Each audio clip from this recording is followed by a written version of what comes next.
Hello, everyone. I muted myself there. Welcome to Nerdalism. I am Veronica. I am joined by John D. Michaels from a show nobody's really ever heard of before, Mm, Squid Games, and many yeah. other things that you've been in, which are also pretty cool. And so we could probably talk about that. Actually, let's start from the beginning because you are a Jersey boy, right? That is correct. It's funny because it's something that I used to pretend I wasn't. When I was young, um, I had hitchhiked around for a long time. For about a year, I was like hitchhiking and I was on the road. And especially when I was in the South, I just never, ever said I was from Jersey. Because I had lived in Massachusetts. I went to school in Massachusetts and then had lived there for a little while before heading on the road. So I'd always say I was from Massachusetts or Boston, or which was total bullshit. But yeah, now I'm loud and proud. Yeah, full on Yeah, got Jersey boy. so now you're like, yeah, no, I'm Jersey and I'm here and I'm there and how Yeah, so well, I think the older you get, you just shed all that bullshit masking that you do. So right. Well, I hope. I'm I trying. mean, It never ends. did you have an accent at all when you came out of Jersey? Uh, it's funny because my sister definitely has an accent.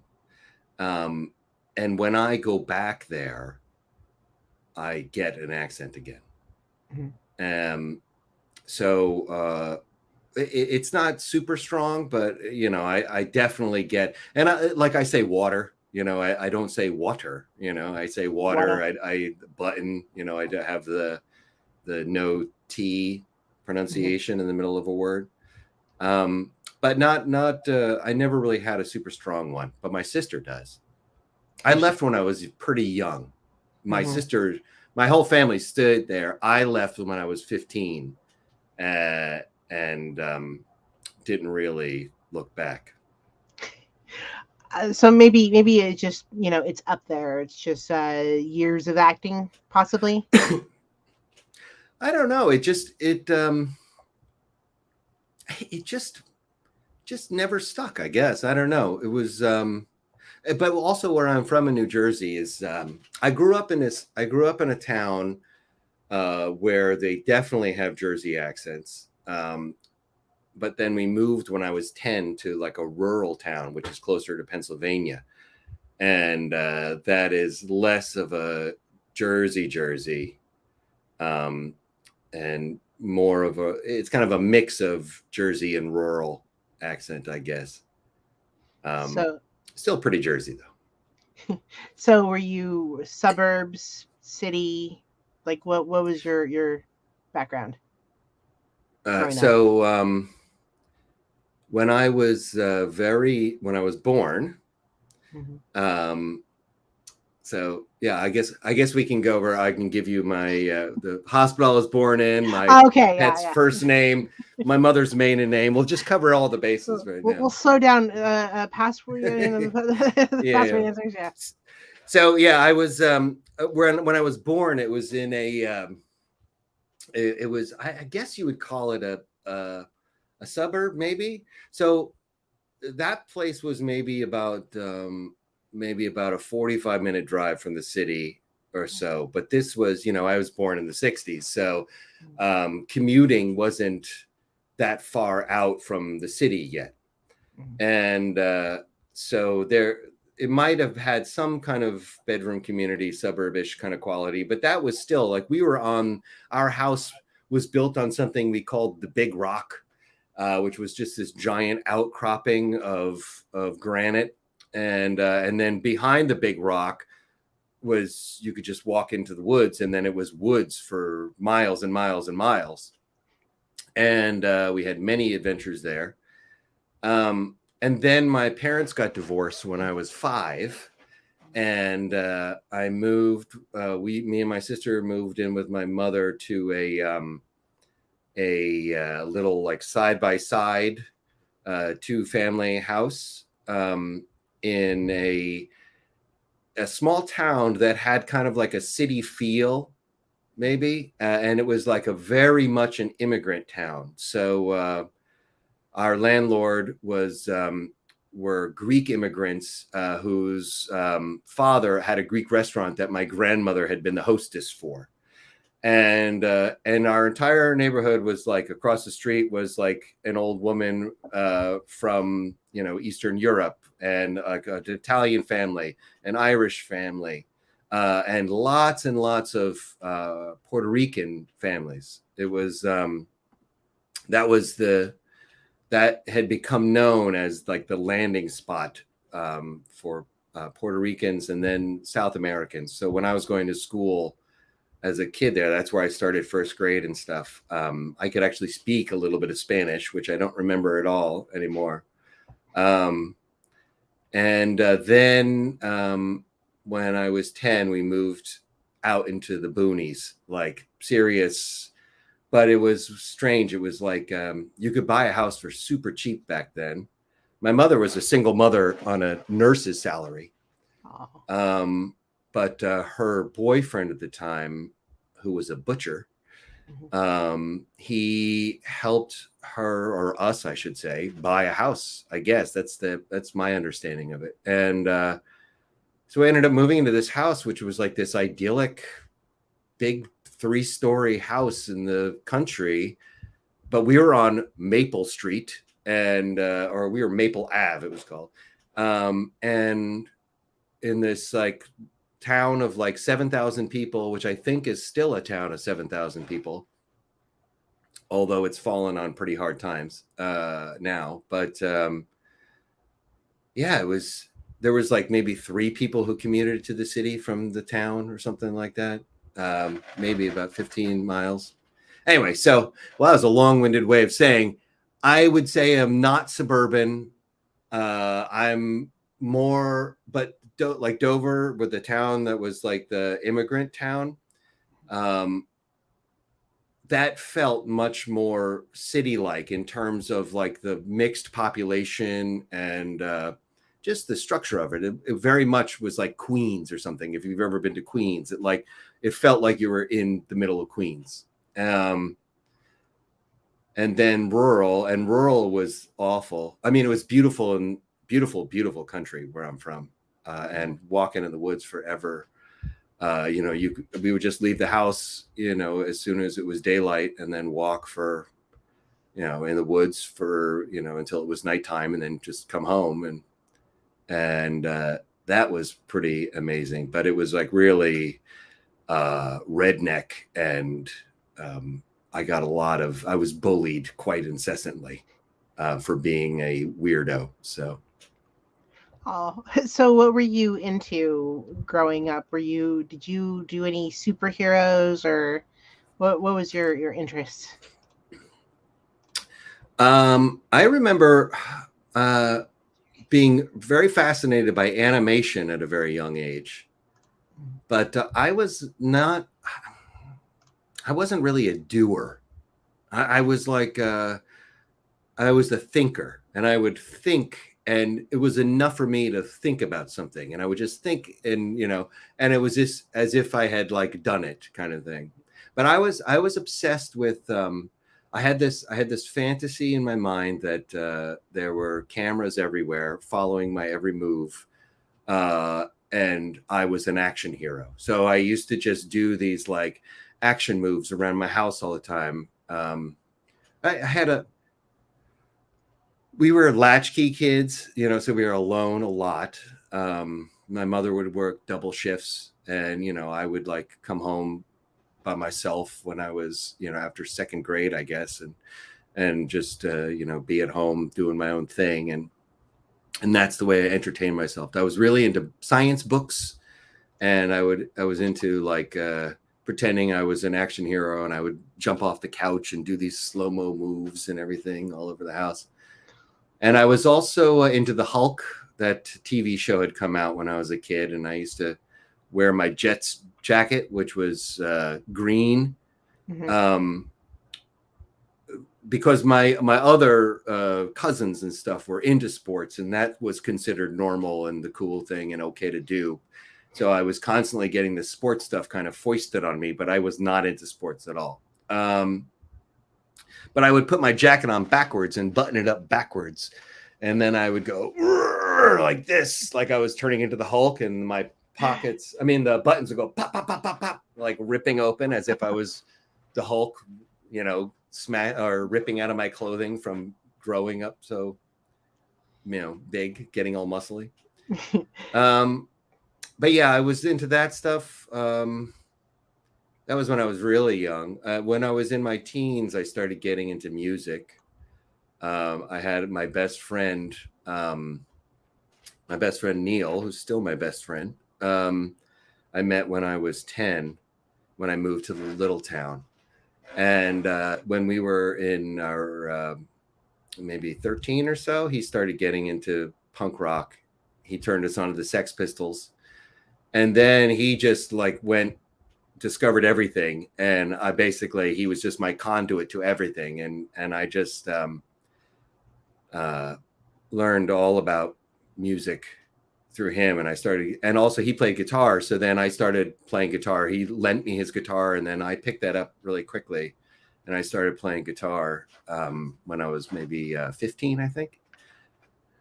And yeah, Neil is Neil Burke is his name. He is kind of like a cult hero guy. He had a bunch of bands back in the day. Life's Blood was like a big hardcore band that's kind of well known. And then he was in a band called Born Against. He was the founding bass player of Born Against, the singer of which is this guy Sam McFeeters. And Sam and Neil are still two of my closest friends to this day. And I played in that band. Oh no, they had a later band called Men's Recovery Project, which I also played in briefly. But that was they were the main duo, and they had a bunch of other people play with them. What was your first gig when you started picking up music? So well, when I was I feel like I've entered the old man spinning yarns period of my life. So if you don't mind, I'm just gonna. Okay. Every time I tell a story, there's like 50 anecdotes that precede it. So is that okay? Oh, it's fine. It's fine. All right. So I actually the way I ended up playing shows was like really strange. Like we started going to hardcore shows. My first show was the Dead Kennedys when I was 15. And then right after that was the Dicks, and then Black Flag. And I don't know if it shows up here. I have a scar on my nose. And that was actually at a yeah, can you see? Yeah, you see it goes sort of a little bit. Yeah, boom, like that. When I was 15, I was at a Black Flag show, and the place we used to go was called the Show Place in Dover. And during the week, it was a mud wrestling club. And I think now, I'm not sure after the pandemic, who the fuck knows what's going on, but all the way through, it has been a go-go bar with this like recording studio in the back. So it's somehow been both these things since I was 15, and I'm in my 50s now, so a long time. But this place was a mud wrestling club, and so the pit, you know, they call it the pit when you're moshing, like the mosh pit when you're dancing in a punk show. The pit was an actual pit. It was like a foot deep cement pit in the center of the club where they would install the mud wrestling pit during the week. But they just took out the mud wrestling thing. It was just this like empty pit that had like these, you know, like full harsh side drop off. So if it was packed club, you would just go, whoa. But I was in the pit, like right up at the front of the stage watching Henry Rollins. I think this was Henry Rollins. This is the Loose Nut Tour. So maybe this is their second or third album with Henry Rollins. I'm not sure. But I'm like 2 feet away from him watching him play. And suddenly I'm just falling. And the lights go out. And then they turn on and I'm still falling. And they turn out. And then I wake up and I'm on the ground in the pit. And I stand up and I feel like I'm in a shower. That feeling of when water's like, I'm going, and I tap on Neil. I tap on Neil's shoulder and I say, hey, hey. And he turns around and goes, and apparently covered in blood. And so some skinhead back then in the day, I had long hair because I was also into metal. Mm-hmm. So I had long hair, and at the time there was this like huge battle between punks and skins, but also metalheads and skins and metalheads and punks and everything. And so apparently some skinhead hit me over the head with a beer bottle. And he had hit me with such force that so I go into the bathroom, and then all these like punk rock dudes who are older than me, because I'm like this skinny little, 15-year-old sophomore in high school. They're looking in the mirror, and they've got like glass embedded in their necks. Like he had hit it so hard that it shattered and like stuck in their necks. So anyway, that's just like a little aside. But I was when I was 15, I started having like severe anxiety attacks. Mm-hmm. I had I would say I was a sad child, and we had like our parents got divorced. My father was a drug addict. He died of a drug overdose when I was 8. And I did not like my mom's boyfriend, who my mother passed a year and a half ago, but he is still alive. And he's still around. I've hated him my entire life. But so I was a kind of a sad, depressive child. And I started having severe anxiety attacks when I was 15. And we went to family counseling. The family counselor said, I think John's the one with the problem. And so then they put me with a shrink, and the shrink said, I think John should go into a psych ward. And so then I went into a psych ward for 3 weeks. While I was in the psych ward, the shrink said, why do you think you're here? And I said, I don't think people understand the things I think about. Mm-hmm. And I came from a very, very religious community, and I kind of thought it was all bullshit pretty young. And I just started questioning it, natural questions. Why this? Why that? Why this? Suffering? Why is there suffering? All this stuff, Mm-hmm. So I just said, and I had never formally thought this. I never like said this out loud or anything. It just came to me as I was saying it to him. I said, I think people believe in God because they're afraid of death. And he went, I'd agree with that. And that was the first time anybody had ever validated one of my own independent thoughts. And he said, you need to get away from your family and your high school. So he opened up a book of prep schools, and he's looking, and he's like, oh yeah, my stepson goes to this one. And then across the page, he said, oh, this one's a college. I bet you could get in there. And I applied to both, and my family didn't have enough money to get into the prep school, but the college provided ways for people to get in. And so I ended up going to this place called Simon's Rock of Bard College when I was 15, after my sophomore year in high school. 15. Yeah. And it's a very unusual place.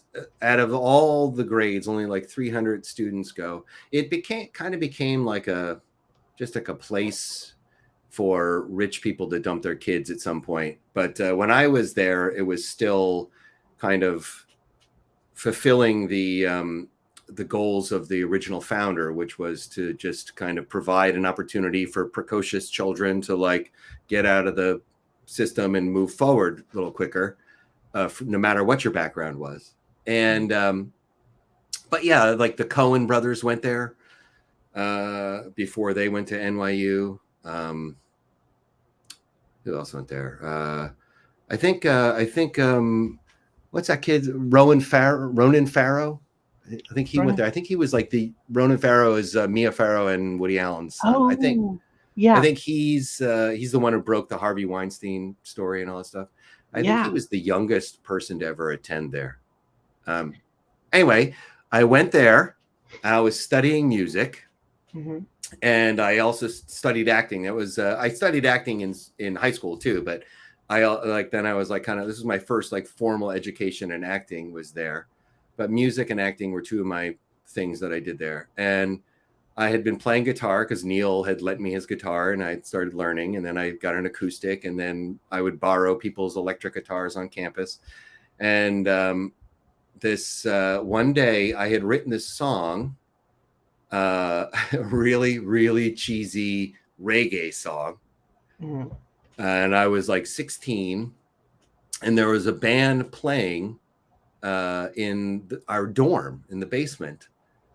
And I just, while they're playing, I just said, "Hey, can I play a song? I have a song. I wrote a song." And they're like, "Sure, yeah, okay." And they gave me an electric guitar, and I just showed them the chords. It was just 4 chords, the entire thing. And they started playing, and then we just played a song. And it was like a huge hit, and everyone's like, "Yeah." And that was my first time playing live. And it was such an incredible feeling. And I basically just started chasing that for the rest of my life. And so one of the guys from that band asked me to start a band with him. And then I started doing some stuff with him. And then another guy who went to that school, his name is Michael Doty. Mike Doty. He was in a band called Soul Coughing. Which was like a kind of like a Warner Brothers, real band, big band. And I remember we had a band in college called Dada Dread that I was in briefly with him, and I played with him. But years later, I was a cab driver in San Francisco, and I hadn't talked to Doty in ages. And I suddenly was listening to the radio. I'm like, God damn, that sounds like Doty. And there wasn't an internet at the time, so I remember looking in like a Spin magazine or something, and then seeing Soul Coughing, and it was like a picture, and there was Doty. I was like, oh my God, it's Doty. But yeah, he's still doing stuff now too. But anyway, so I started playing music there. College wasn't kind of my thing. I wasn't very good at it. I never was good at doing anything I was supposed to do, basically. It was just being a fuck up. I was going to be on the 5-year plan if I didn't get into Simon's Rock, because I had been skipping. I discovered this loophole. If you had just come in before 10:30 in the morning to school, then it was just a late and not an absence, and they wouldn't alert your parents. And so my mom was working, so she'd go to work every morning, and I just lie in bed. And so I missed 80 days of my first 3 periods. But I passed everything with the tests. I could do tests with my eyes closed, but because I had missed so many days, they said I had to do summer school. And I was like, I'm not doing summer school. And so if I didn't get into Simon's Rock, then I was going to have to repeat a grade, and which means I certainly would have dropped out as soon as I turned 16. So yeah, Simon's Rock really saved me. But I never stopped being a fuck up. I mean, that got instilled in me early, and that I could kind of just fake my way through life. because I could always kind of do just good enough. And that was really like the main thing that kind of it's one of those things. If you're young and watching this and listening to this, Yeah. that is the thing you want to try and solve as early as possible. Because I didn't solve that one, the not being a fuck up, and learning to persevere and learning to push through plateaus and to push through failure. And I didn't learn that until I was like 40. And I really didn't learn that until I worked on a farm when I was 40, and I had to get up and at 4 a.m. and pick a bunch of vegetables to take to market every day. And Did you have any aspirations? Like, I want to, or was it just I want to be a musician, or you weren't even sure at all? oh Did you no, I have? wanted to be. I was obsessed with music, and I didn't. I wasn't a fuck up when it came to playing music. I was Mhm. totally obsessed, and I played constantly. Um, but anytime I did have, and it could be that whole like quote unquote gifted child syndrome of anytime you run into a plateau, internally you take it as everybody's going to realize you're an imposter kind of thing. Oh yeah. Like well, they all think I can do everything, but now I'm struggling. So you just avoid it, and you keep like eschewing plateaus and and now for my next trick, and you just go do something else that you can do that looks impressive, instead of pushing through the things that are difficult. So That's the thing you have to learn. Push through the difficult things always. That's the most important thing in life, I would say, is learning to push through failure and plateaus and difficulty. so you Anyway. were playing music, and you're going to college, and college isn't really your thing. So how do we end up in California? So I was a fuck up in school. I got suspended for a semester, academic suspension. That was my last time being home, and that was awful. I spent three months at home where I had to take like a class at the community college to show that I could, do a class and go back to school and everything. And yeah, home life was not a very positive thing for me either. My mother was a wonderful, wonderful, wonderful human being. But her husband, I really did not like. He was still her boyfriend at the time. But so after college, we lived in Boston. There was like 7 of us who like lived in this 1-bedroom apartment, and like we would kind of take turns working, and the rest of the time everybody else would eat mustard sandwiches and smoke weed and play cards all day. And I somehow I lived in Provincetown, which is like kind of like this gay resort town in Cape Cod in Massachusetts, that a bunch of my friends from Simon's Rock, like the gay and lesbian community, rented a place there, and I just kind of tagged along and invited myself and stayed with them. And it was when I was there, while I was there, these 2 other friends of mine found out about something called rainbow gatherings, which I think still happen. And these things where people like camp in the woods, and there's one every year that around July 4th, I think. So 2 of my friends went into one of those. And while they were doing that, I had gone I got on a bus with a bunch of people going from Massachusetts down to Atlanta to the Democratic Convention, the 88. This is 1988 now, the 1988 Democratic Convention. So I went down with this group of people protesting, demanding that Jesse Jackson be made the nominee. And so I camped out in a park there for a couple of days, and that's my first time meeting real anarchists, real socialists, real libertarians. I met all this like wide spectrum of political thought. But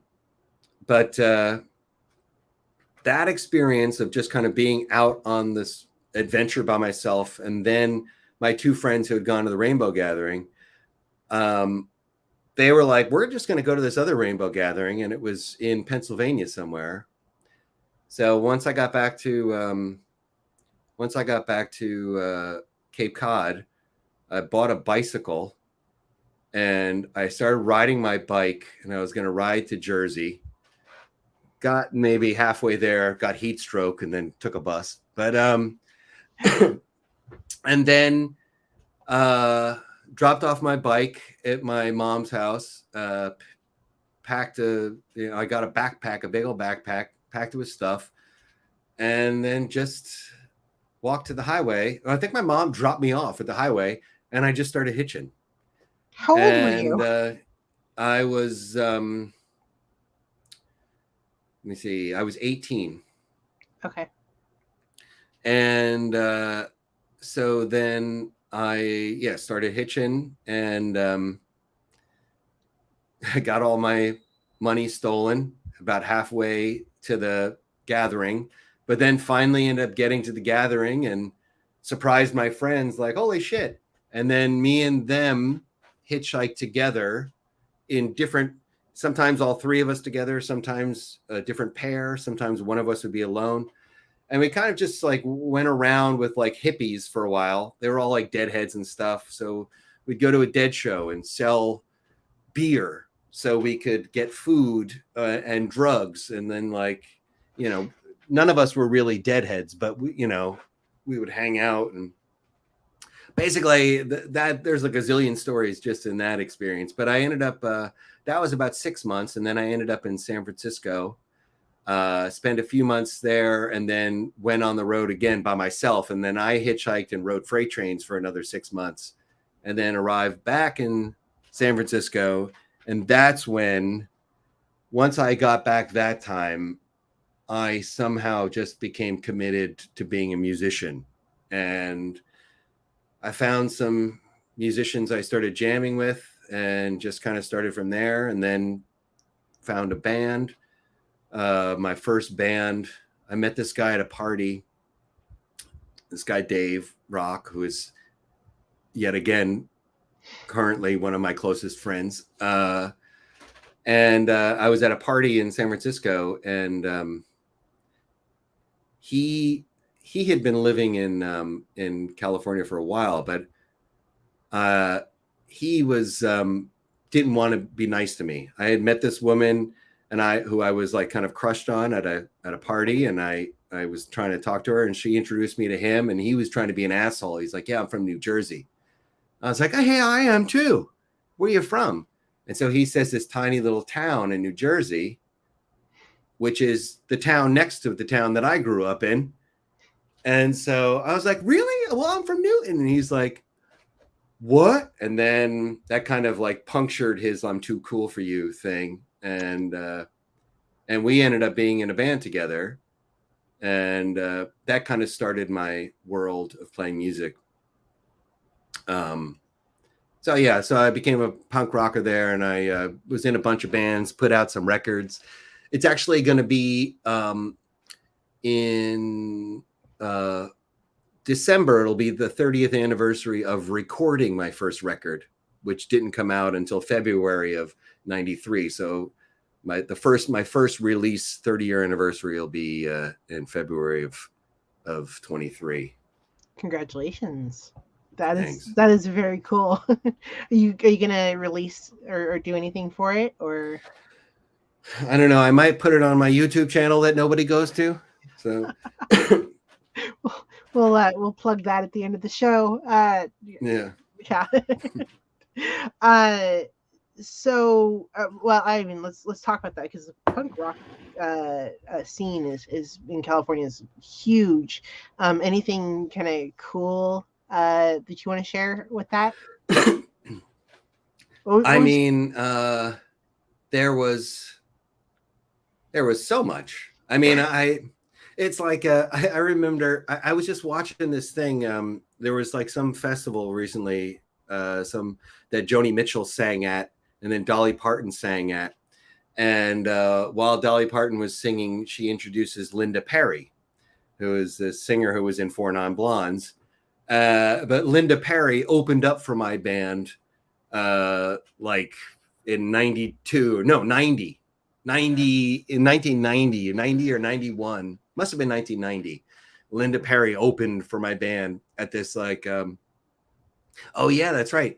So she opened up for us at this little club, at this club called Club Commotion, which was like a warehouse space. There was all these like underground clubs that were warehouse spaces that were just owned by, a bunch of punk rockers would take it over, and Club Commotion was one of them. And I started doing sound there, so I was like a sound guy. Mm-hmm. But I don't know. I'll get it into a second. You were just doing like a lot. It seems like, because I read your bio. It seemed like you're like doing a lot, like musician, sound guy, light guy, all sorts of things. Wait, do people still know who?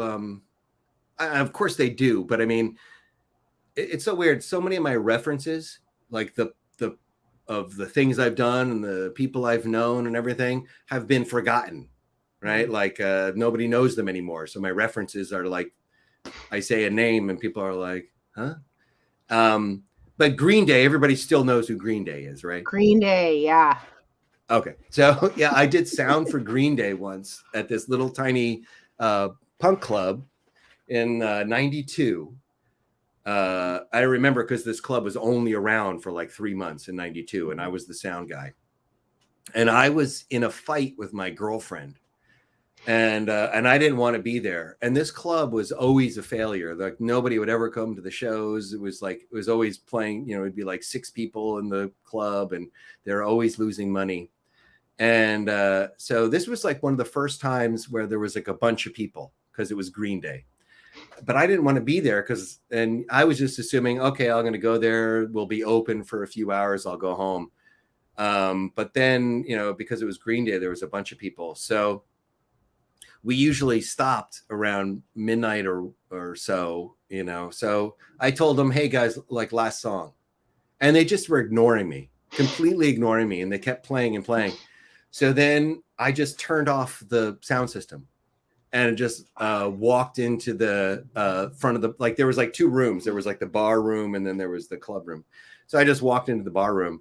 And then suddenly I can hear singing again. I go back in, there's some guy who's at the thing. I'm like, what the fuck are you doing? This is, I'm the sound guy. I told them they have to stop. He's like, what the fuck are you talking about? Everybody's here, blah, blah, blah. So I'm fighting with this guy. And then suddenly there's just a fucking rumble happening. And there was this other band. I can't even remember. There was a band called Verbal Assault and a band called Verbal Abuse. One was East Coast, one was West Coast, and I can't remember which one was which. But the West Coast one, the singer was there, and he saw some guy who had been bootlegging their stuff in the Philippines, and he confronted him, and that guy had the Verbal Abuse or whatever guy happened to be on crutches at the time. So he picked up his crutches and started hitting the guy. And then that just turned into this huge rumble melee. And like, so, like 40 people all fighting suddenly, because in this like quiet of when I had shut down the music. And so, I don't know, that's my Green Day story. What was Green Day doing in all this? Did they just leave after you turned it off? No. They were there playing. They were just ignoring me, the fact that I had shut them off, and they were just playing the whole time, not caring. And the only time they stopped is when the whole fucking rumble started, and then we, had to turn on the lights.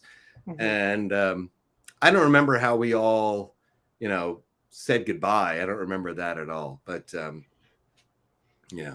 They must have been really annoyed with you for turning off their music. Oh, I'm sure. Yeah, I never met him again since then. But they were you know, it's not that big of a scene, but they were East Bay and I was San Francisco. So I mostly like knew people who knew them, or this old friend of mine ended up marrying the drummer, and but I wasn't. It was actually my friend Dave's roommate, so she wasn't like, I wasn't close to her or anything. I just knew her, and she ended up marrying, I think, the drummer. But We should get you. We should get you in the same room with Green Day someday and be like, "Hey, remember him?" I'm sure they don't remember that at all. Oh, I mean, yeah. It would be funny if they did. Actually, they might remember. That was a pretty memorable experience. But I wish I could remember if it was verbal abuse or verbal assault. I think it's verbal abuse. I think it was the West Coast one. Anyway. Okay. So some of these bands, you know, like you hear about them, but you know, Green Day was somehow made it through, right? Like, haven't heard verbal abuse and verbal assault, but maybe someone watching has heard of them. Maybe.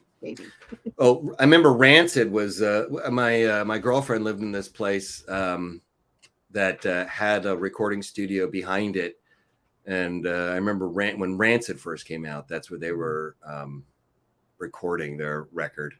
It was like right behind my girlfriend's house, so we used to see them coming in and out all the time too.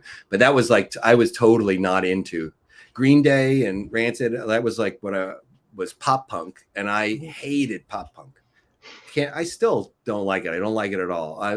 My stuff is much more dark and weird, and like that album I put out was like a sludge metal band, and the band after that was like kind of like a heavy noise punk band called Towel, Towel.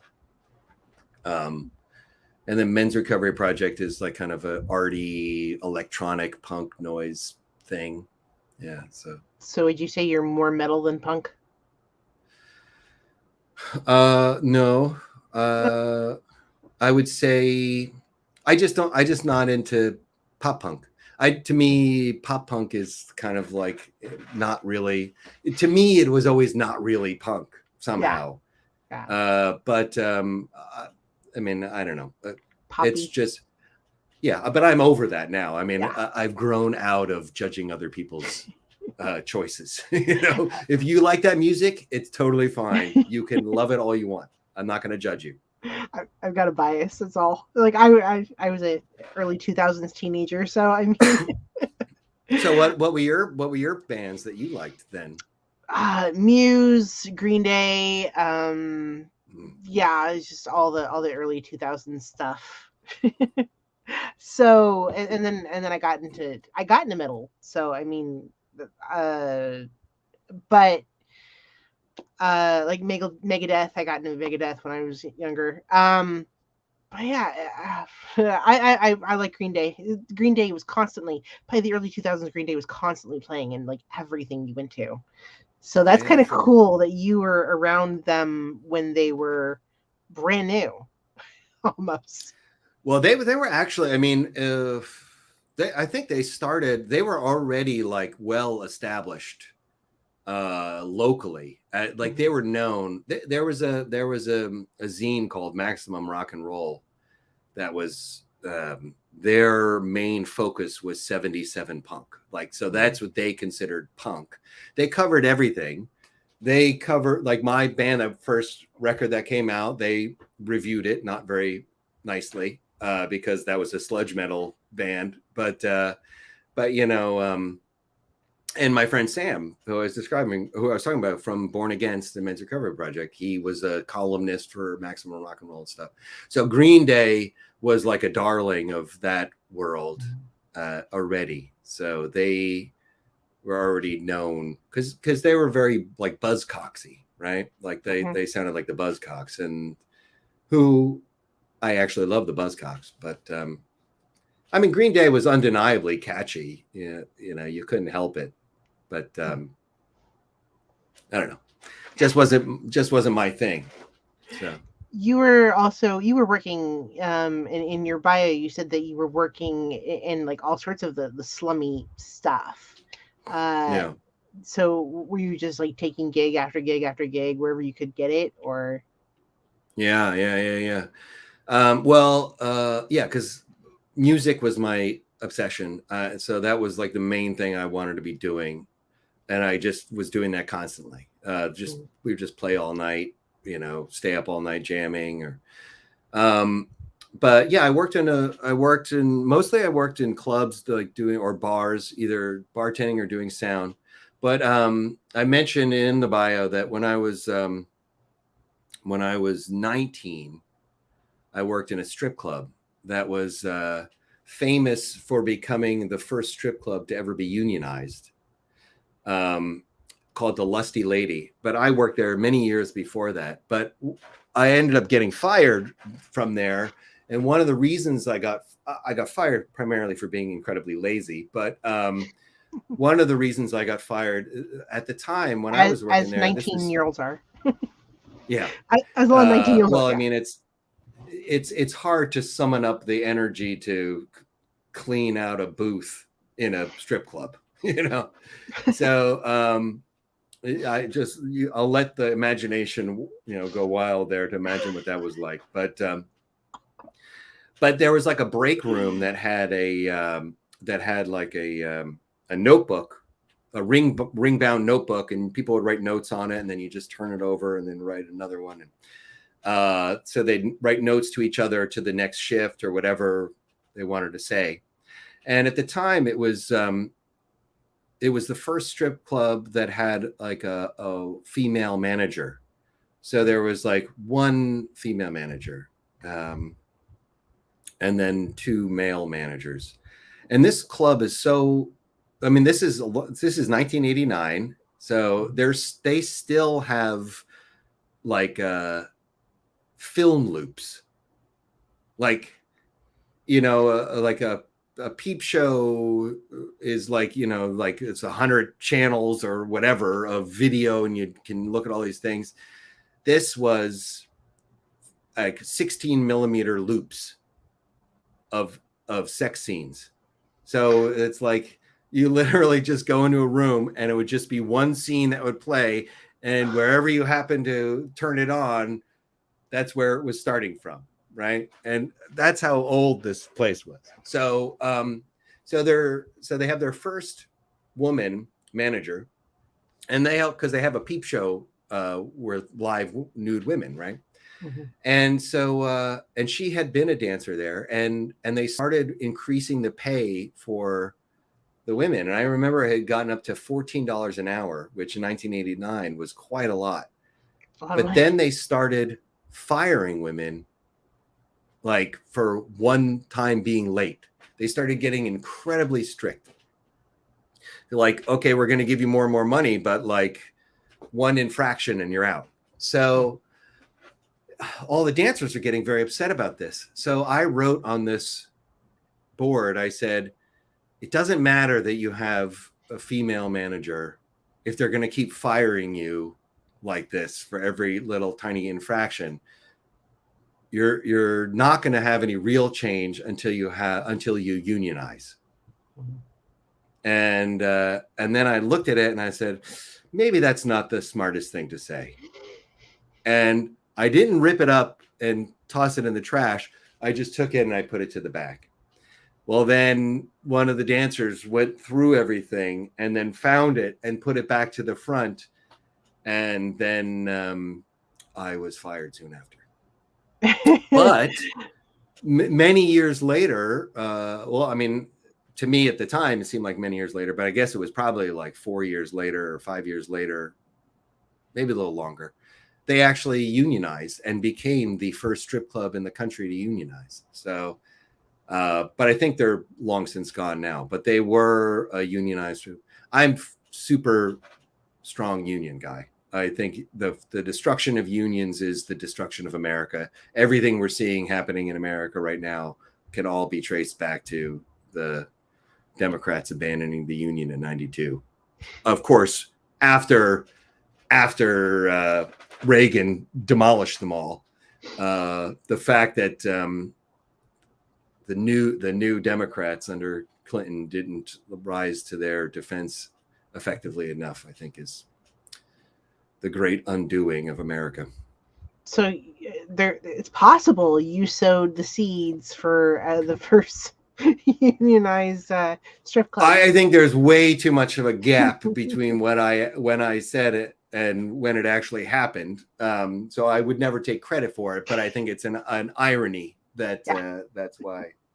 I, you never know. Put it in someone's head. Many years later, happens. Manifestation acts weird, right?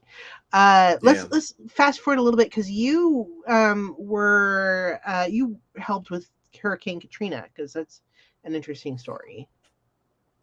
Well, I mean, I don't want to overblow my overblow. Hey, Oh. um, I was there during Hmm. Katrina, and then we evacuated, Hmm. um, and we were evacuated for a month. My girlfriend and I, and when we came back, barely anything happened to our place.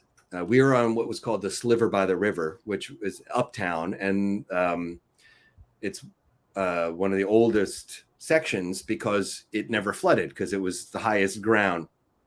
But there was houses that had been just completely blown over all around us and stuff. So you had the But high ground. yeah, that's right. Okay. Um, so it's funny because there's also sand is also a part of my Oh experience boy. after Katrina as well, and I can confirm it gets everywhere. Um, but so I was there, and I had been my then girlfriend had bought a house and was trying to like flip it, like that was Mhm. like a big thing happening at the time. And so I had been doing renovations and constructions for a long time in New York, to make, I was basically like a day laborer my whole life. Like, Mhm. so I was doing, so then I was like helping my girlfriend fix this house. But of course I was a fuck up. So it was taking forever and I was lazy and it was not good. And so then we were supposed to be done like within a few weeks. And then Katrina happened and then everything got pushed back. And so then I started helping a friend of ours who had his own like kind of contracting company. I started helping him to repair people's homes. And so then we were going in. So this is a month after when they first started letting people back in again. And I don't know if you remember these scenes like of refrigerators like along the center of the roads. Like the road, a lot of the roads were divided by a like kind of a central greenway, and that was filled with refrigerators because everybody's refrigerators got taken over by flies and Mhm. maggots, and it was just everywhere. Just these things called coffin flies that look like fruit flies, but they have this like slightly different behavior, and they eat meat as opposed to fruit and vegetables. And they were just fucking everywhere. But yeah, so for the next year, I was doing renovations, like helping, like just repair people's houses that had gotten destroyed. But I wasn't doing it on some grand scale. It was like, for one contractor who was getting hired by this guy, by this person, by this family, by this family. We just kind of went from house to house, and I had to like, re-level the houses. You're crawling under houses that had been flooded, so the stuff has all been in, like, this sand has been impregnated with the oil and filth. I remember getting like weird spots all over my body and stuff from Mhm. being covered in this stuff, and it was pretty intense. Mold, the mold was like up over your head. You'd have to rip Mhm. everything out of the house, and yeah, Destroy it was everything. Yeah, it was just really, really very, very intense. And it's like insanely hot and humid, but you have to cover yourself up completely as best you can. So you're sweating your ass off, and there's just, you're just kind of swimming through this like thick, humid fog of mold spores and yeah, all these dead animals everywhere. And I remember packs of dogs all over the place. I remember this pack of dogs just moving through our backyard one time. It was so insane. It was just so many surreal moments like that, of encountering. Yeah, it was really fucking intense. But like I said, we evacuated. We were gone for a month. Mm-hmm. Yeah, I can't imagine the people who were stuck behind the Stayed behind. hell that they went through. Just Wow. what we saw, just having been evacuated and then coming back and doing the renovations, was horrifying, with images that will never leave my mind, and Yeah. so Because they talked about how it was still under martial law at that point, like still yeah. even yeah. Well, I remember, yeah, so I remember that Halloween, Mistress Katrina. There was this woman, I can't remember her real name. There was this woman who was, New Orleans is a fucking incredible place. And there was nowhere else like it in the world. And I had such an incredible time, aside from that, and aside from my relationship issues that I was in the whole time I was there. It The music, the food, the culture, it's just insane, how I was such a cynical, like, I hated pop punk. I was like, yeah, I'm too good for that. I was so snooty and fucking full of myself. And that just strips everything away. And it just, you just can't help but just get into the culture and just to be, let it infuse inside of you and everything. It's an amazing place.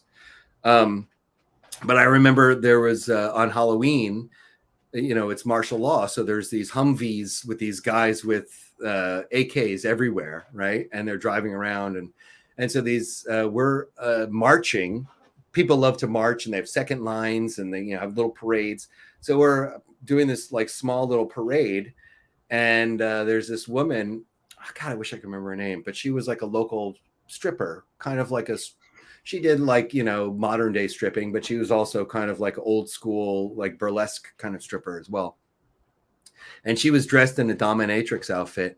And then she just jumped up on the Humvee and started doing a striptease with her whip on top of this Humvee, while all the guys with their AKs are just sitting there watching her. And I think I have some pictures of it somewhere. I think I took some photos of it. But yeah, that was an incredible experience. And then, while that was all happening, a transformer exploded on one of the what do you call, on a pole right close to us, and all the lights went out, and it was crazy.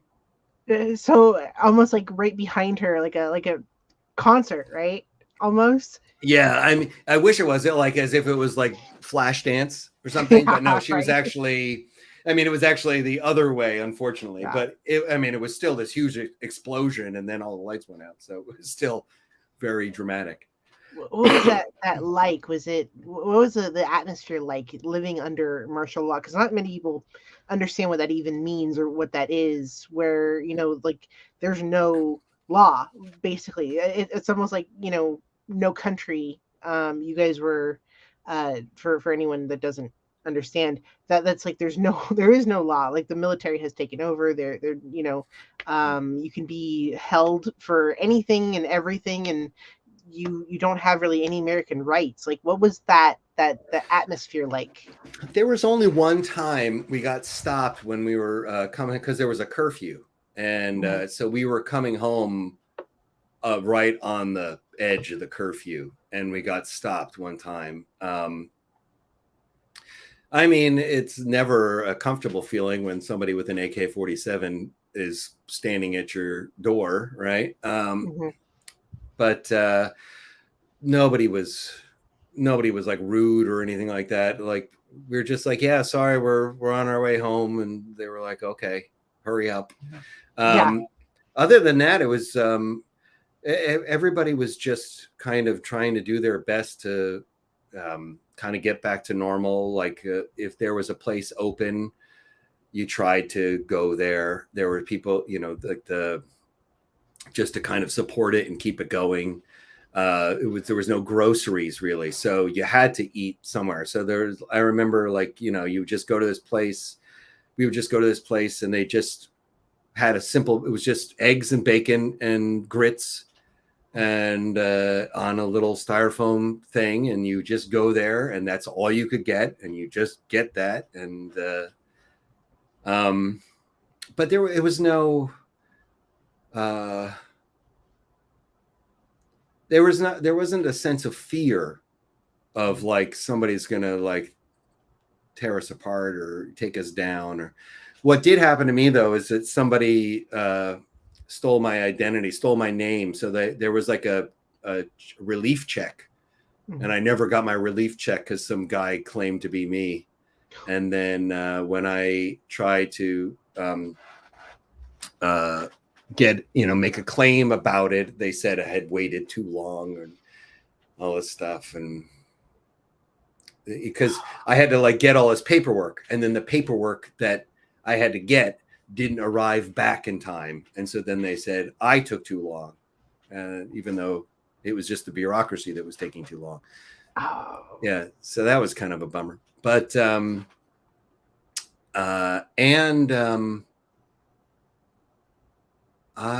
can't remember if it was the year.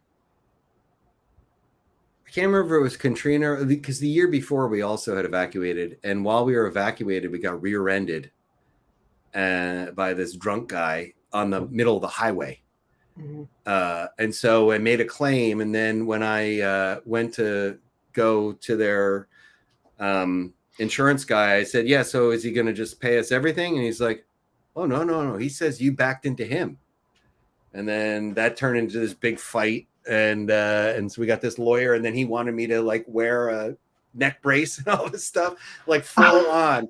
And I was like, I don't want to do any of that. And so then we just told exactly what happened for real. And there was just like no fault to anybody because nobody could prove anything. So for years I dreamed about, you know, going to this guy's house and killing him or something, but I didn't.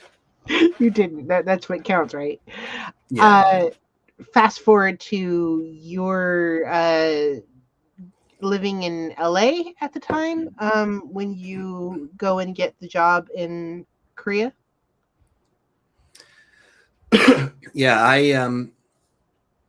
I after Katrina, I spent about a year in New Orleans, and then went back up to New York. I'd been living in New York, went back up to New York for a while, and was unhappy. And then I moved to LA, and that's when I reconnected with my friend Dave again, my old bandmate. And I was just kind of kicking around there, and then I started going between there and some old friends, old punk friends, had a farm in Northern California, and I would just kind of work on the farm in Northern California, and then I would come back down to LA, and so I was kind of going both. But then, I had been doing this thing where I was videotaping depositions for some friends, other punk rock friends from back in the day in the Bay Area, who were doing it in LA. And it was just like an overhire thing. Every once in a while, they were like, "Hey, we need an extra guy to run a camera." And I would go do a deposition. That was fucking crazy in and of itself. Some of the cases that I was on were just fucking nuts, and just wow. But anyway, I'm sure you can't talk about any of those, but yeah, I mean, yeah, most of the stuff. I mean, most of it is just the really sad thing is that most of that kind of stuff in America is just somebody who has been bankrupted because of a medical issue, who is just, and I'm just filming them crying while some evil corporation is hiring me basically to be this intimidating force. We were usually hired by the bad guy, and so that was always a bummer. We're neutral, we don't have any say in it. So I'd always tell them, you know, on a break, I would say, just so you know, I'm completely neutral. I have nothing to do with these people. Because I would Please don't always hate me. hated. Yeah. Uh, um, but so yeah, I had been doing that every once in a while, and then they had gone to Asia, and I was actually about to give up on California because Mhm. once again, I had with the farming, I had learned how to work through like things I didn't want to be doing. You know, farming, you have no choice. You have to like, if you're hula hoeing, which is like, getting rid of weeds and stuff around plants, and you're doing like an entire field, and it's, you're doing 10 acres of like plants where you're individually weeding each one of them basically. Mhm. And it's the hot sun and you wish you could just stop. You can't stop. You're just, it's not going to be done until you're done. Mhm. So I gotten kind of through that, and I had this like newfound appreciation for hard work at 40, and but there wasn't really anything for me to do. I was having a hard time finding anything to do. Had gotten a couple writing gigs and photography gigs for Vice magazine, and I had done a couple things with them, and but nothing that was able to sustain me, and I didn't know what to do in California. So I was thinking about just like going back, and I was on my goodbye tour of California, and I was just going to go all the way up from LA up to Humboldt and then back down, and then I was going to go to Jersey and just start living on the East Coast. And I got up to the Bay Area, and my friends who I did the deposition stuff with were like, "Hey, we might need another camera in Asia. You want to come over?" And I was like, "Yeah." And I had never had any money, or I never even had a passport yet.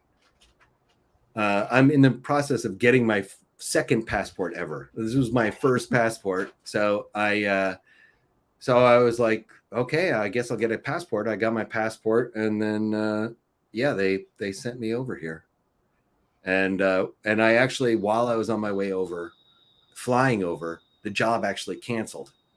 So I arrived to actually no job, but then 10 days later, I was supposed to go to Hong Kong for another one, and then the day before that job, that one canceled. Mhm. So they were just going to send me back home, and I was like, I've never been off of North America. I don't want to go home.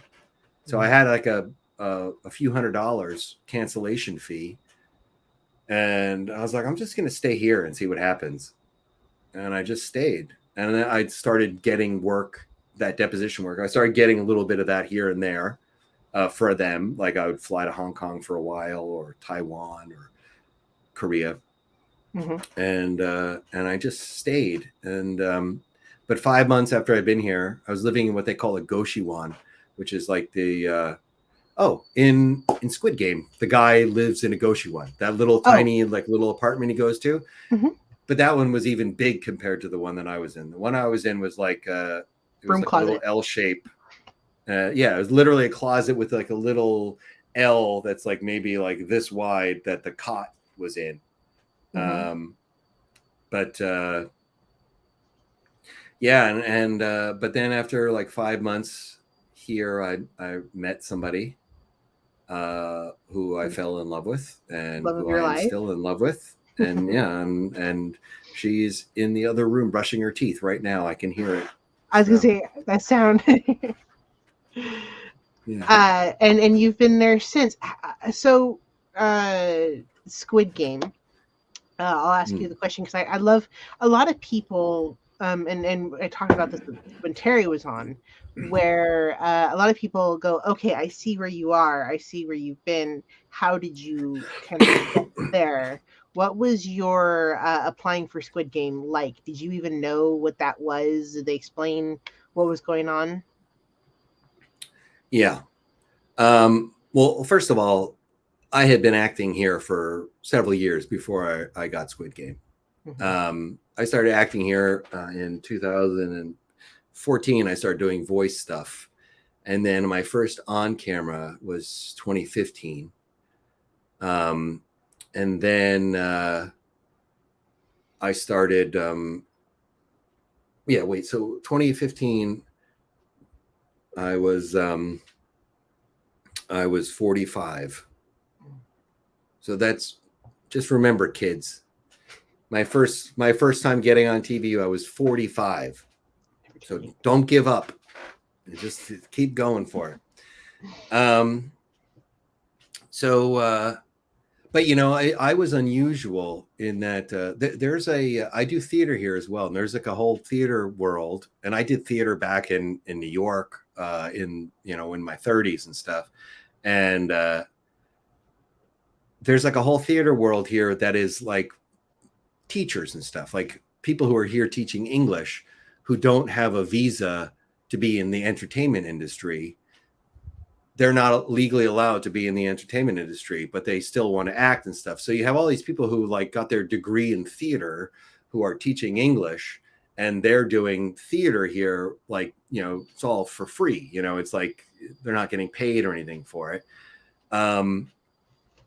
And then you had like the entertainment industry, and that was like people who basically had very few people had any kind of training whatsoever in acting. So I was kind of like a rarer thing in that, like, I actually had spent a lot of time on sets back in America because I worked behind the scenes, in various departments like sound or electrics or art department, mostly art department, I'd say. And so I had been on many sets, and I knew what it was to be on a set, and I had also studied acting, and I had actually acted in front of a camera and on stage before. So I was unusual in that regard here.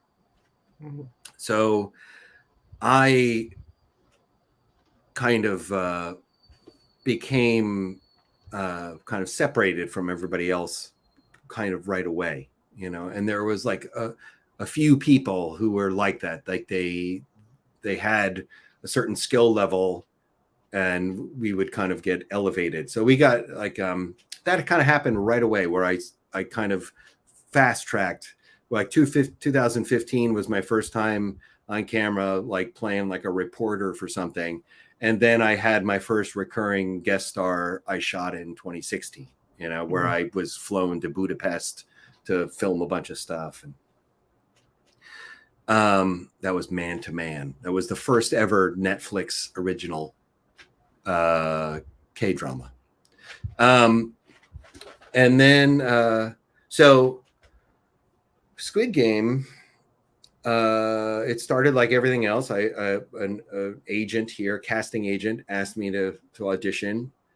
I got the script, and all the VIPs were all turned into one VIP. So like the audition script was just a bunch of scenes, and you were basically doing all the VIPs lines all as one character. Mm-hmm. And so I did that, and I was not very happy with the script. I wasn't. It seemed a little homophobic to me, to be honest with you. And so I was not that into the idea. And so I had questions from the very beginning. I started saying, I'm not that into this.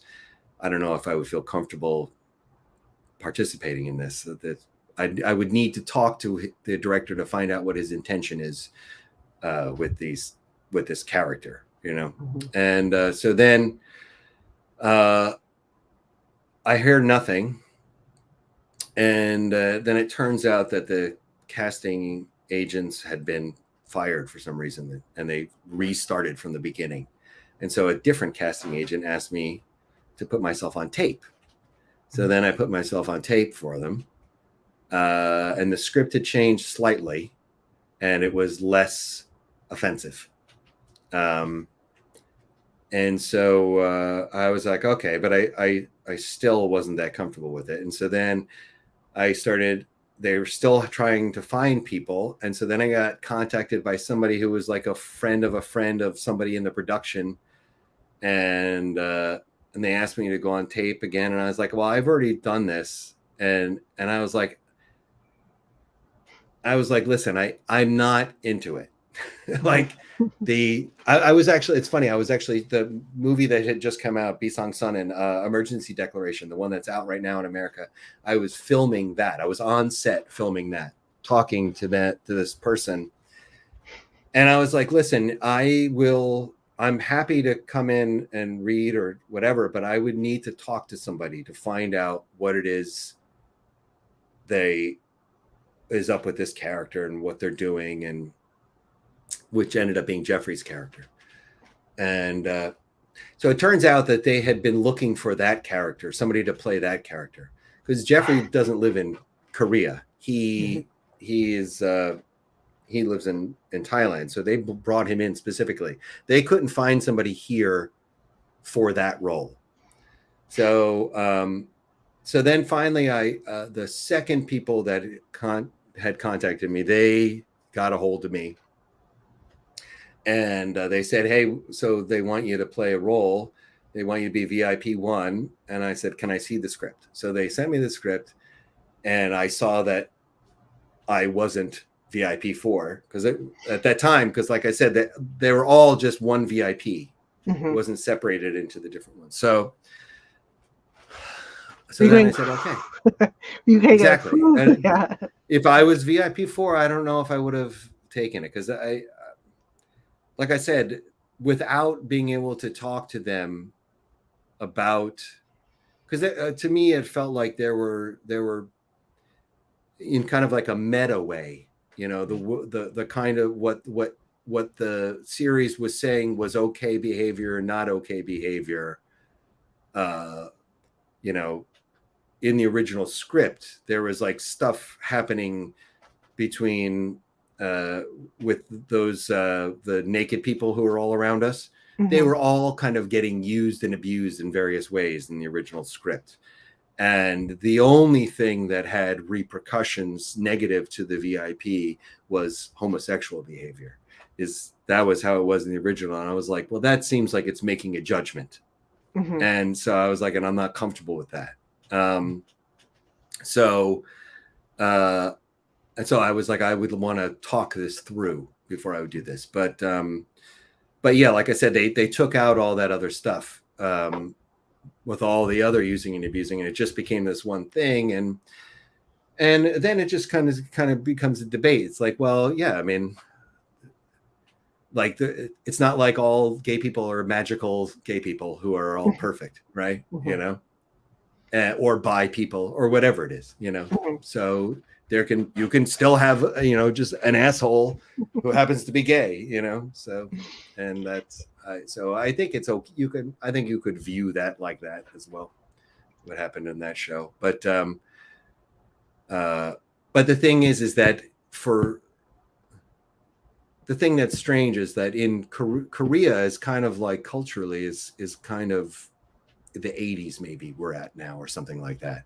When I first got here 10 years ago, we were in the 50s or 60s. It was like really old-fashioned culturally, but it's going, supersonic speed right now, moving, progressing culturally. So, but in terms of like in the 70s and 80s in America, if to have a sympathetic gay character was unusual. And then, in the 90s, they kind of overcorrected to where it was like only like the magical gays. And now I think in the West, it's like what your character, whether your moral character and your sexual identity don't need to be connected in any way whatsoever.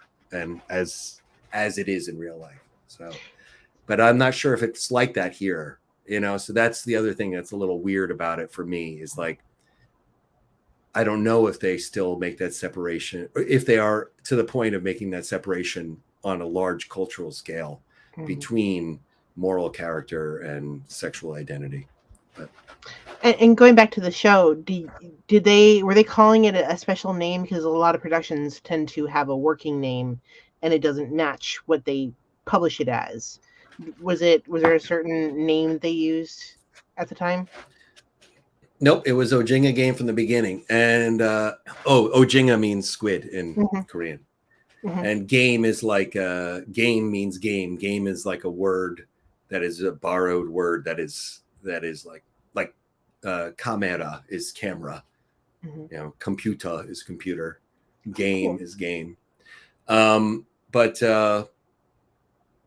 yeah, it was always Ojinga game, Squid Game. Except later on, apparently, I think in Brazil they called it round 6, and for a while the English name that you would see for it would be round 6, but then it ended up being that for the majority of the world it was Squid Game. I think it was Brazil is where it's round 6. I'm not sure, but yeah, it was always, or yeah, from the beginning it was Ojinga game. Mm-hmm. And you've said in other interviews that you didn't entirely know what was going on during your scenes. Yeah, well, we had no idea what the tone or anything of the show was. Like, I mean, when you look at our costuming, you look at the production design on our sets. Like if you were given a script where your character says, "Hey," I mean, I didn't say this, Jeffries did, saying like, but you're reading the script and the script says, "Hey, 69, I love that number, you know, it's a great number," or whatever. And then you see what the sets are like and all those body painted people and the super bright colors and stuff. I mean, what are you going to think is the tone? Oh, Right? yeah. Like, what is anybody going to think the tone of the Mm-hmm. show is? Mm-hmm. So we were, as far as we knew, we were in a live action cartoon, you know? Wow. So that's what it seemed like. But I remember speaking with the director at the very beginning, kind of with that feeling. And he's, "Oh, no, you're very serious." So I tried from the beginning to try to just give like a somewhat straight line read of everything. But over the course of it, you know, as we're getting more into the games, everybody's kind of letting their hair down a little bit, loosening their collars. So we're like, you know, things become a little more boisterous later on. But yeah, I mean, I think we all thought we were in a live action cartoon. That's the way it felt. That's the way it looked. And nobody corrected us otherwise. So I guess that's what we were doing. Did you have any inkling you might be the bad guy, or was it just? Oh yeah, we knew we were the bad guy. I mean, we knew he told us what was happening. He told us the storyline. Mm-hmm. Or he's told me. I don't know if he told the others. The first thing I do generally is I go and I speak to the director and I find out whatever I can about my character, right? So I did that as soon as I arrived on set. But we actually, the end, when we're watching in the rain and the last two are fighting, Mm-hmm. we were filming that, and then we were filming. We shot all that, and then we had one last scene to shoot, which is when we leave, which is not in the show. It got cut. And we shot like 20 takes of it. And so it's like we're kind of saying, huh, well, that was weird, huh? Nobody really, I mean, did he really? I can't remember what our lines were, but it's just kind of like apparently the bet between us, nobody really won the bet or something like that. I can't remember exactly what it was, but it was showing how like how cruelly indifferent we were to everything, and it was how much of it was just like a simple little game. We were like, "All right, see you next year," and then we leave. And but there was like a bunch of it was all of us all had to have like a line and to move in a certain way and stuff, and the choreography just never worked. We just kept shooting it over and over and over again. And then when I was doing the dubbing, I saw that scene wasn't on the the list, and the director said, yeah, he couldn't get it to work. But while we were filming that, I remember I said to the director, I don't understand what it is. Can you just tell me what I'm seeing and why I'm saying this? And he tells me what happens out there, like what we're watching. What we saw with the guy, he doesn't want to kill him, and then the guy kills himself and all that stuff. Spoiler So you alert. weren't anywhere near that scene or set on set when that happened. No, that thing where we're watching is a Mm-hmm. completely separate set. Like, so our location, our studio had the room, like the VIP room, Mm-hmm. that room where the VIPs are watching the final match, Mm-hmm. and the Goshiwan, the tiny little room that the front man's character lived in, that the brother goes to, which there was like an additional scene that they shot there. They shot Lee Byung-hun, the front man. They shot his last scene. Our last day was also his last day, and was at the end of production was our last day. But they shot him doing a little scene that I'm not sure was actually back. Did you watch the whole thing? I didn't get to see the whole thing. Okay, so I can't remember if they have a thing where he replaces a goldfish into a thing at the end, but I can't remember if they did that or not, but he was in that. But they shot that scene and then made a big fanfare when he was done and everything, and then he walked off, and then we shot our last thing. But while we were filming that scene, he told me everything that was happening in what we were watching, and it was in that moment where I suddenly got everything. Mm-hmm. It was our last scene that we were shooting. Mm-hmm. So it wasn't until we were shooting our very last scene, which is not even in the show, that I actually understood who our characters were, what the purpose of us was for the entire show. Mm-hmm. But I didn't know that when we were shooting everything else. And, it wasn't for lack of trying. Like I said, my first thing I did is I went up and I talked to him and I asked him as many questions as I could. But it wasn't, it was never, because I never saw the whole script. All I ever saw was our scenes. So I never knew what was happening. And then until then. So, and it was like, of course, as soon as that happened, I was like, wow, I really wish I could go back and film the entire thing again. But because now that I know what's happening, but the bad guy got away, so we'll see him again. I don't think so. No. I'm sure something that people need to understand here is something about this industry here is that it doesn't matter how big or impressive or how much of a mark we make on anything we do as a foreigner here. In the industry here, we are nothing but an addendum. And I'm not saying that's bad. I mean, this is the Korean industry, entertainment industry. And it's not about my story. It's not about my characters. And as much as for the rest of the world, we may be a stand-in for the rest of the world, and that might matter to the rest of the world, it doesn't matter here, because that's not what the point of all this is. The point of all this is that it's Korean cinema and Korean dramas telling Korean stories from a Korean point of view. So, I'm sure I'm an interchangeable cog from the perspective here. And I'm sure he's going to take his money and he's going to buy much fancier white people to put in his next season. I hear that it's going to be in a different location too, so that would definitely make sense. Yeah, I am gonna say I first of all, I have no insider knowledge at all, zero. But if I was to guess, I think Simon Pegg is gonna do it, because he was making a big noise about how he would love to be in the second season and how much he loved the show and everything, and he promoted it like on his like Twitter or whatever.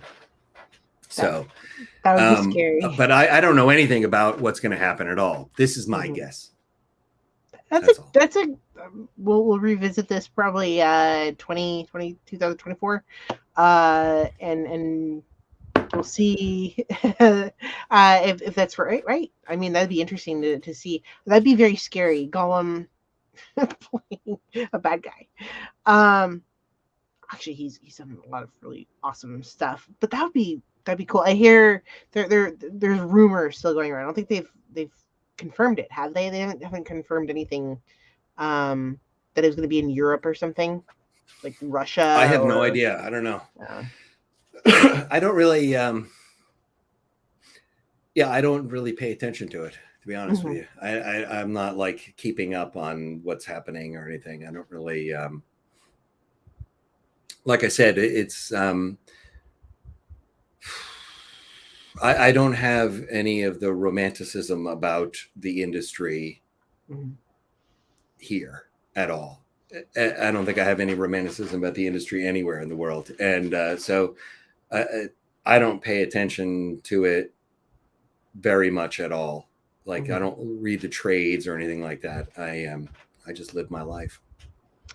So as for projects, you mentioned something just came out. Yeah, well, I mean this one's not even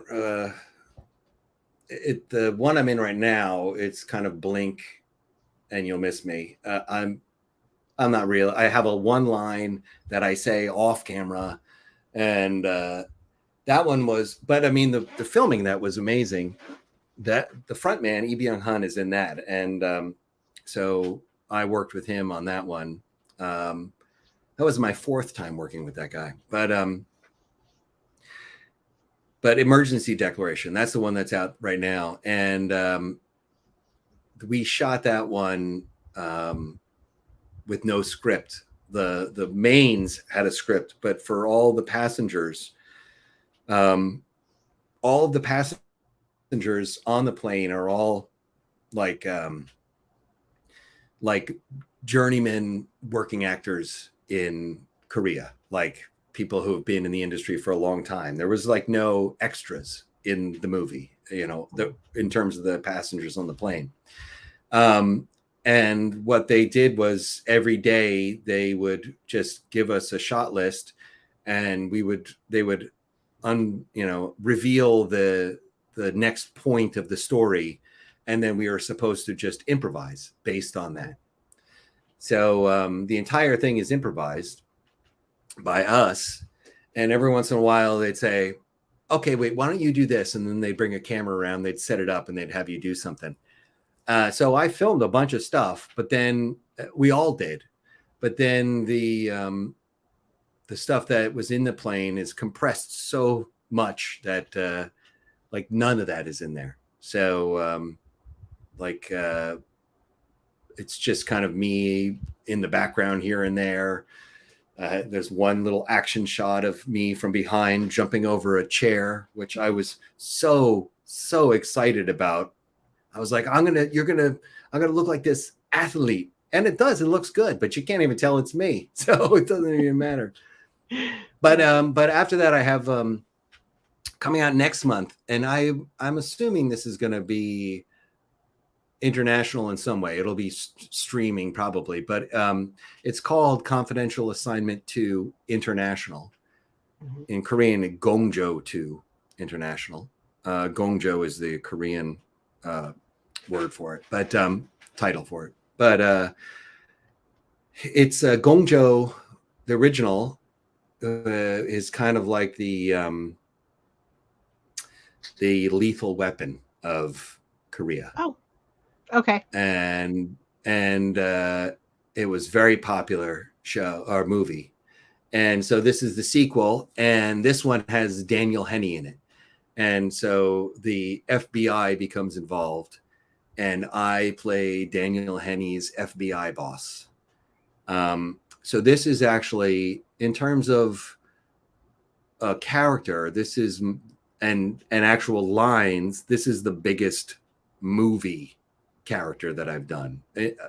I've done a bunch of like recurring guest star characters on TV where I have, several episodes and many scenes and, lots of lines. But in a movie, I haven't had any like long scenes and stuff. But so this is like depending on how much gets left in, we'll see. But this will be my biggest character to date so far. So in a movie, and it's working with international star Daniel Henney. So that one I'm very nervous about because like on the day, I remember when we were shooting, getting it's kind of the thing where you just get no feedback. Some directors give you feedback, some directors don't give you feedback. But I'm an actor who likes feedback.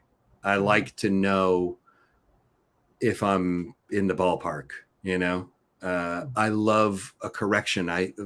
Getting a correction just makes me somehow just get seated into a character so much more than when I'm off the cuff. And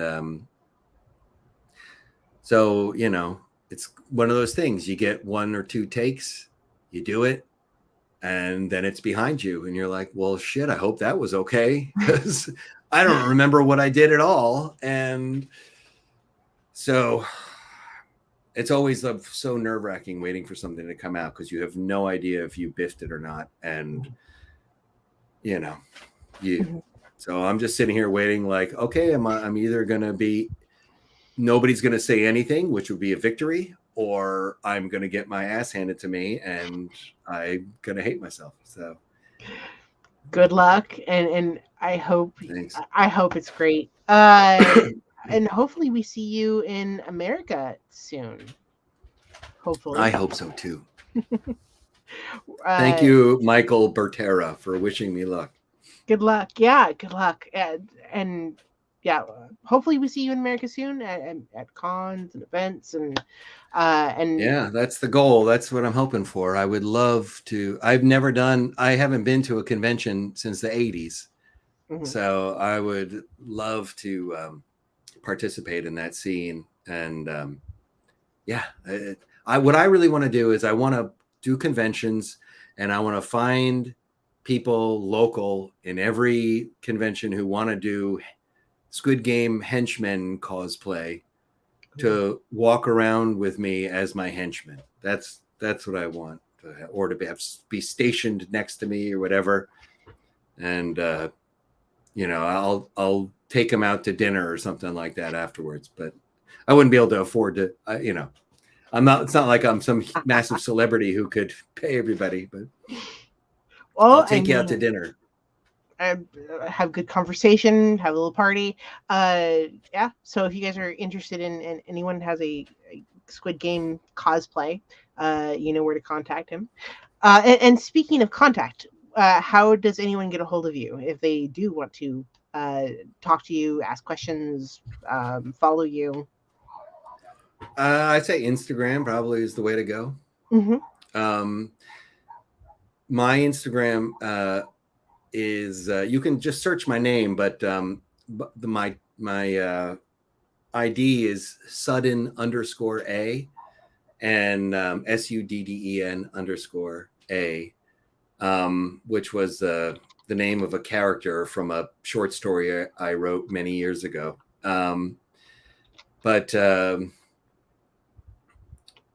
If you, because there's imposters. So you'd have to make sure it's the Sudden_A is the one. That's the real one.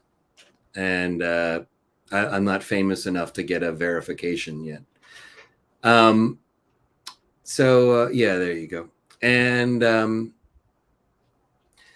you can find me in there, and you can reach out to me there. Sometimes, I don't know what happens if something gets, some article I was in or something gets re-released every once in a while.